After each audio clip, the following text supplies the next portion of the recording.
তা আমরা বিকেলবেলা হাঁটতে হাঁটতে এখানে এসে পৌঁছালাম একটা বট গাছের সামনে।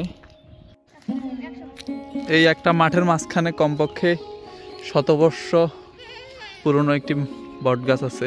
বট গাছের ভিতরে একটা জিনিস খেয়াল করলাম, সেটা হচ্ছে বট গাছের মাঝখানে একটা ছোট্ট ইটের ঘর রয়েছে। এই যে এখানে ওই ঘরটির দরজা ছিল হয়তোবা, কিন্তু পুরা বট গাছটা চারপাশ থেকে ইটের ঘরটাকে বেষ্টিত করে রেখেছে। এই ঘরটা আসলে কি ছিল সেটা এখন বোঝার উপায় নাই, গাছটার যেই অবস্থা। আর বট গাছের পাশাপাশি এখানে ছোট একটা নিম গাছ রয়েছে বট গাছের উপর, আর এখানে আরেকটা গাছ রয়েছে, যদিও আমি গাছের নাম ঠিক জানি না।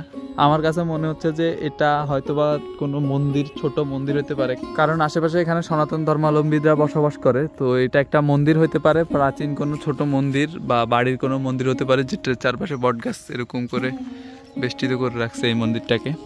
এখানে ভিতরে এরকম একটি জায়গা রয়েছে, এখানে হয়তোবা মূর্তি বা কিছু রাখা হতো তখন। এই জন্যই আমি মানে আমার চিন্তা ভাবনা মনে হচ্ছে যে এইটা একটা মন্দির ছিল। এখানে 4 কোণায় 4টা পিলারের মতো রয়েছে, এগুলো আসলে নিচ থেকে একেবারে নিচ থেকে উপর পর্যন্ত পিলারের মতো উঠে গেছে। এখানে হালকা একটু মাথাটা দেখা যাচ্ছে আর কি এই পিলারগুলার। এই যে পিলারটি রয়েছে সেটাই আসলে উপরের ওই অংশটা, উপরের এই অংশটা আর এখানকার যে পিলারটা ওটা একই জিনিস। তার মানে হতে পারে এটা হয়তোবা এই মন্দিরটি উপরের দিকে আরো একটু ছিল, বা উপরে অন্য কিছু একটা ছিল, যেহেতু উপরে একটা পিলার রয়েছে। এই গাছটা চারদিকে প্রায় 20 থেকে 25 মিটার জায়গা জুড়ে বিস্তৃত।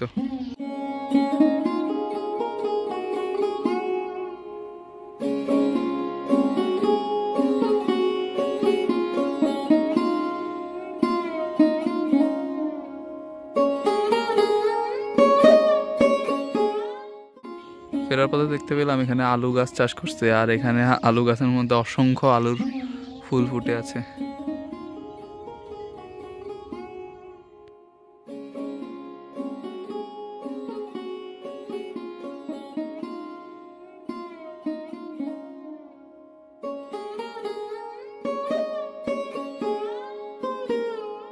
বিকেলের পশ্চিম আকাশে সূর্য অস্ত যাওয়ার পালা, এখন বাড়ি ফেরার সময় হয়েছে।